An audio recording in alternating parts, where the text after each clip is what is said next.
Welcome to Birdistan. Today, Max, our resident expert on birds, and me, Savio, are going to talk about a very unique bird. It's one of the most beautiful birds in the world. Many birders who have seen it have immediately listed it as one of the most beautiful birds that they have seen. The bird is which one, Max? Himalayan Monal. The Himalayan Monal. State bird of Uttarakhand and national bird of Nepal. It is also the biggest bird found in Nepal.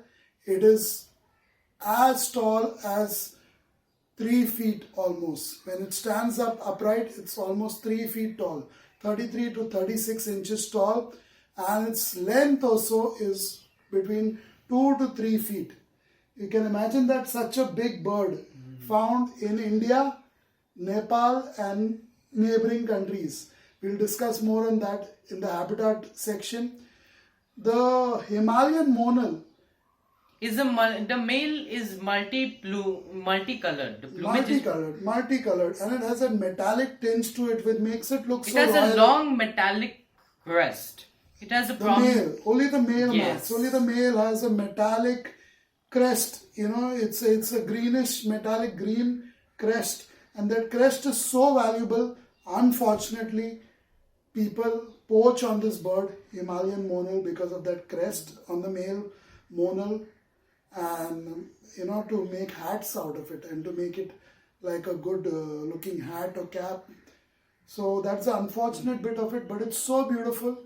It's the crest on the male. Yes, Max, you were saying about the male and female. The male has also got a coppery back and neck. They have a prominent white rump which is seen in flight. The female, like in other peasants, is subdued in color. Yeah, the female doesn't look anything like the male. They only by the shape and size, more or less, you will know, okay, this is a female of the Himalayan Monal species. It's so different. It's usually brown, the rufous color, as you call, the brown, black and white. But the male is very colorful, isn't it, Max? Yes. It's got that metallic green, it's got purple, it's got blue, it's got orange, it's got that coppery look on its neck and even on its tail, that orange tail. It's so prominent. One of the distinguishing features, Max, as both of us know, between the male and female, to immediately distinguish them, obviously the colors are quite different. The multicolor plumage. The throat. The throat of the male is usually black. It's got that metallic black tinge, but the female has got a white kind of stroke or patch on the throat, which is easily visible. If you are nearby, you can easily spot it. So these are the things about it. The name, interestingly, as Max said, was the Impeyan, right? Impeyan peasant. And that is strange because it got its name from the wife of Lady Impe. And who was Lady Impe? She was the wife of the Justice of Bengal during the British Raj. During the British Raj in India, she was a wife of a justice in Bengal, and hence this Impeyan pheasant name has come from there. It is not a very good name. It's an alternate name for other people. And meanwhile, the baby, the juvenile of the bird of Himalayan Monal, more or less looks like the female, during the first year. Looks more or less like the female, but the tail is one thing that makes it, it's a juvenile. The tail is greenish and brown color, not white. So it's not like the male Monal, and so that is what you distinguish the juvenile. After 1 year, it more or less it looks more like the male or female of the species. So this is a lot about the beautiful Himalayan Monal. The Himalayan name itself, part of the name comes from the Himalayan regions of India, Bhutan, Tibet, Nepal, etc., where it is found. It is usually found way above sea level. 2,100 meters to 4,500 meters. That's right. Max knows it all. 2,100 to 4,500 meters above sea level. Can you imagine that? So that's pretty high up in the mountains. You find the Himalayan Monals. But that's in the summer, Max, right? You didn't mention that. It's only in the spring and summer that you find them at that height. Meanwhile, in the winter, the cooler months of the year, they come much lower to around 2000 meters, even below that. That's how low they come. So this is all about the Himalayan Monal. There's obviously a lot more to talk about it, description wise as well as otherwise. You can check out our articles on birds on our website birdistan.com, and Himalayan Monal will also be there by the time this video is uploaded, probably on birdistan.com. So you can check out even more details and probably what we are sharing in this video with you. So Max, should we move on to the next part of this video now? Sure. Or do you want to mention anything more about the description or anything else of the bird? We can move on to the next part of the video. Okay, that's it for this part.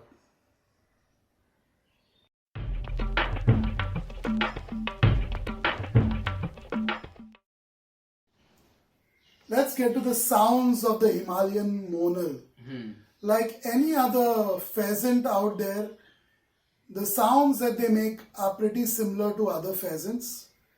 The only difference is during breeding season, as a courtship ritual, the male monals Use gestures. they use gestures and they tend to make lot of sounds.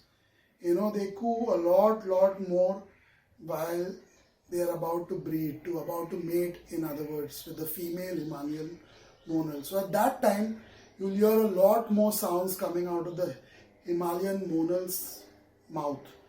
And at that time, they also have other behaviors, which the male monal bobs its crest, so it's as if it's head banging, and the tail also, it moves very gracefully as if it's dancing. So it looks absolutely beautiful.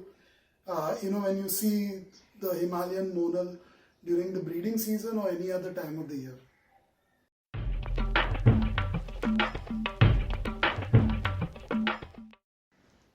The diet of the Himalayan Monal is pretty straightforward. It's more or less like other pheasants and many other birds which forage on the ground mainly. They're omnivorous. They eat tubers, roots, insects, and so on. Grains, seeds. So that also makes them carnivores and insectivores.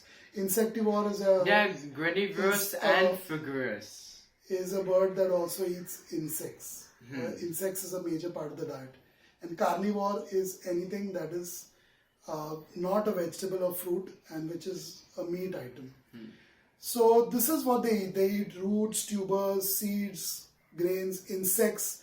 They usually are spotted foraging on the grounds. As a birder, when you spot them, you'll usually be seeing them foraging frantically on the ground. They use their curved beak to dig the ground for tubers and roots. And their beak is very, very powerful. They can literally dig holes in the ground where they are foraging up to 25 centimeters deep. That's a So lot. that's a lot of depth that their beaks can achieve while they are foraging, digging. So hence they are one of the best diggers in the bird kingdom. You know, they can really, really dig very, very well while foraging for food. And a characteristic element of the Himalayan Monal, for all you guys out there, is that it has a little crop. It's a large crop on its body. It reserves food in the crop for later consumption. It's pretty much like a kangaroo. If you've seen the kangaroo in Australia, it has this pocket or crop in its the front part of its body, where it can the juveniles tend to stay there for protection while the mother's going about her day. The same way, the Himalayan Monal is one of those unique birds. It has a large crop, and it keeps food inside there. Not the juvenile, but food. And this food is consumed later. As you know, the reason for this maybe is because in the Himalayan regions, food is not that easy to come by. Especially in the winter when it's snowing, it's totally covered with snow. And that is also the reason they can dig so well. Because in the snowy months, when the snow is covered, for 10, 15 centimeters or more, that's when the beak really comes in use, Max, to dig deep into the ground and find those things. So they have great sensors in their mouth and their beak, and they use them to find all these insects and roots and tuber seeds that they feed on. Right, Max? Yes. So this is something rather unique. And the beak is very, very, very powerful, as mentioned, of this bird.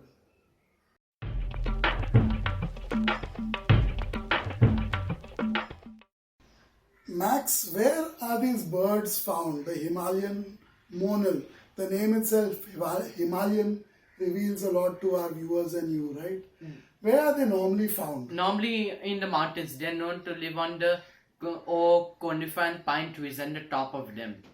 Yeah, they are found on top of trees. They are also found in open grassland And meadows. and meadows. Usually in summer. Yeah, and they usually are found foraging, as mentioned in the earlier section, with their beaks. And you know that a Himalayan Monal has been there. If you're a birder and you're trying to locate or spot this one species, you usually come to know because it's got a characteristic digging, pattern. So you know that a Himalayan Monal has been here just by seeing those digging patterns in the ground and the holes that they dig. Anyway, so they are found in all these regions, as Max mentioned, the Himalayan regions of India, Nepal, Tibet and Bhutan mainly. And Pakistan, but also in Afghanistan. Pakistan and Afghanistan and many other countries. But we'll get to that a bit later towards the end of our video. It's found in many, many other countries, but in captivity, in zoos and parks. It's a sad thing. And one more thing is the Himalayan Monal is a temperature oriented bird, which means in the summer and spring it is usually found very high up in the Himalayas, 2,100 to even 4,600 meters above sea level it is found, and in the winter it comes lower to around 2,000 meters above sea level. And this is a unique thing about it. It can more or less survive at very, very low temperatures, Max. Isn't that right? It's a bird equipped to survive at extremely low temperatures. The juveniles in the first year need heat to survive. Yes, though the juveniles, as Max noted, being a resident juvenile expert on Birdistan, he noticed it absolutely right. The juveniles cannot survive at very cold temperatures. They do need a bit of warmth, and that's where the parents play a pivotal role. So this is about the habitat and the ecosystem and where all you can find the Himalayan Monal. That's it for this part, and we now move on to the breeding.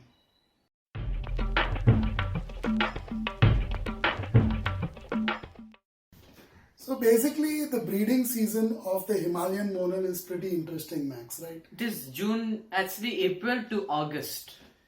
Yeah, and as mentioned earlier, the courtship rituals, the mating rituals are absolutely fantastic to watch. They look so beautiful. The male Himalayan Monal with its frantic sound making, cooing, and then the bobbing of the crest and the shaking of the tail and the whole joy of being ready to mate, right? Yes. You have, once the mating is done, Max is showing the They shape of normally the egg. use contact calls to attract a female, the males. Once the contact has been made, the mating is immediate, and then the female... Nest is made on a slopy land. Slopy land, yes, that's right. It's made out of twigs and cobwebs and other such material that they can find. Both partners play an important role during this The phase. incubation lasts for 28 days. The male does not play any role in raising the young, but they may play other roles. Yeah, and the eggs are the normal color for a pheasant. It's usually white and sometimes a bluish tinge on them. And there are 3 to 5 eggs laid at a time in the nest. And as Max said, it takes 27 to 28 days for the incubation stage. And then after that, the baby is born.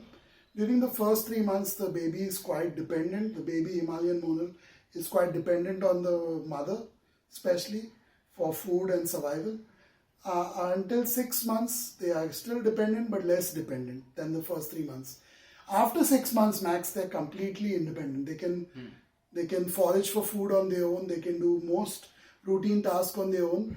and at 2 years they achieve reproduction maturity or sexual maturity. So that's when they are ready to mate on their own. So this is it about the breeding season.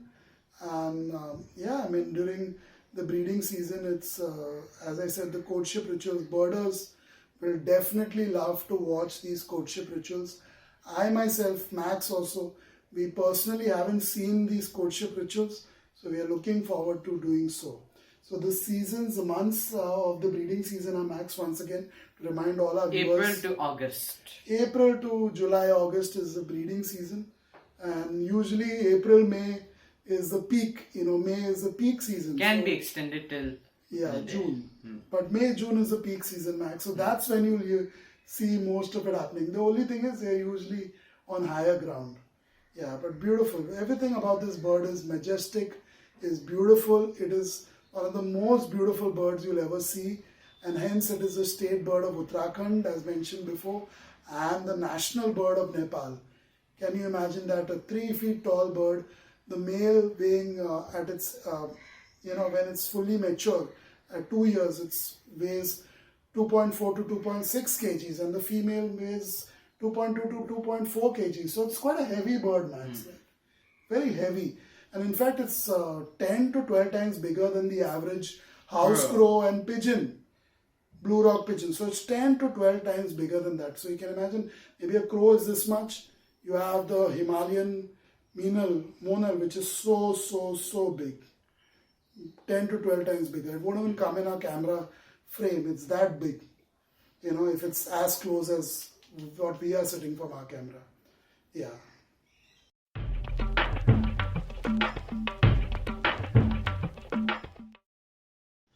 The Himalayan Monal, Max, lives how long? In captivity, they live 10 to 12 years. They are known in the wild. And since Max mentioned that term captivity, we both must mention something very important.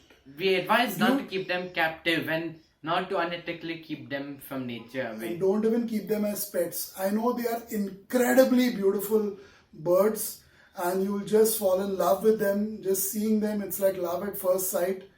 But please do not encourage poachers and smugglers to poach them, steal them, rob them and sell them on the black market, because that reduces its lifespan in the wild. And that also their reproductive success is taken away. That's really important. It destroys, it damages the typical life cycle of the Himalayan The next Monal. generation will be disappearing. And surprisingly, even though it's poached so much for the male crest, as well as because of its beauty, its natural raw beauty with its metallic blue, green, Purple, orange, black. purple, black, white, spots, feathers, etc. With all those wonderful colors on the male, and even the female have its striking black, white and brown plumage. Despite that, and despite all the poaching that's done, it's still quite stable. The numbers It is in are least still- concern. It is still listed, surprisingly, in the IUCN Red List of 2004. It is listed as least concern, Max. I think it deserves to be put in near threatened, because whatever has got a threat should be put in near threat, but it's put as if it has nothing to care about. Yeah, and it's a beautiful bird. We do not want it to go away like the dodo bird or any other bird that went extinct. We have a lot of bird species in our country on the verge of extinction, as well as in the continent of Asia and the world. 1100 species in the world are near extinction. Or right? threatened. And in India, it's around 180. about 200 species. Top 10 in the world for threatened species. Yeah, so that's a lot of birds, and things can go wrong pretty soon. Even though Himalayan Monal is stable today, it might be the numbers may dwindle overnight or in a few days. With loss of habitat or temperature changes, global warming, things like that, it could cause problems to its numbers very, very quickly. So that is it about the Himalayan Monal, the beautiful bird found mostly in the Himalayas of India, Tibet, Nepal, Bhutan, and sometimes even in Pakistan, Afghanistan, and other areas bordering India and Nepal. So that is it about this bird. It's beautiful, beautiful, beautiful all the way. And it's a bird that is found in the Himalayas and is a great digger. It has its crop that it can save its food in, a crop-like pouch front of its body. Absolutely beautiful, everything about it. And it's a great, great bird for a birder to spot and observe for some time. That's it for this one.